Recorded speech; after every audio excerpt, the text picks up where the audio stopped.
आगामी महापालिका निवडणुकीच्या पार्श्वभूमीवर सर्वच राजकीय पक्षांकडून जोरदार मोर्चे बांधणी सुरू आहे। शिवाय सत्ता मिळवण्यासाठी सर्वच पक्ष जोरदार तयारी करतात।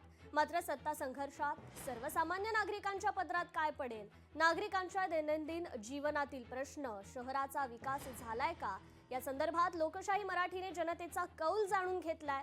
पाहूयात।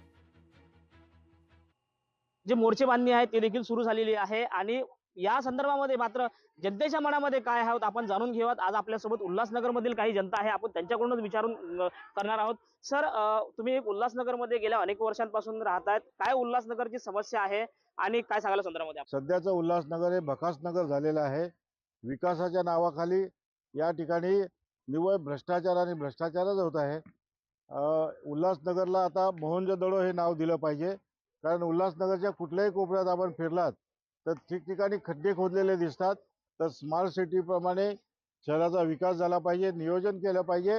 14 किलोमीटरचा हा परिसर गेल्या 40 वर्षापासून राजकीय इच्छाशक्ती नसलेल्या लोकांनी या शहराला भ्रष्टाचार नगर करून टाकलेला आहे। त्यामुळे इथं एका वेळेस असं म्हटलं जातं की याला सिंगापूर करायचं, पण सिंगापूर व्हायचं राहिलं।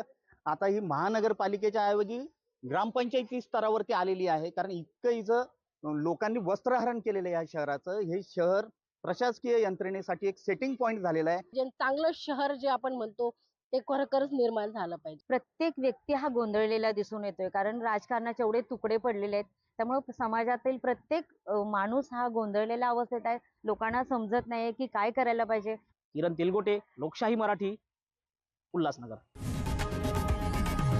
लोकशाही मराठी, ऐका, पहा, जागरूक रहा।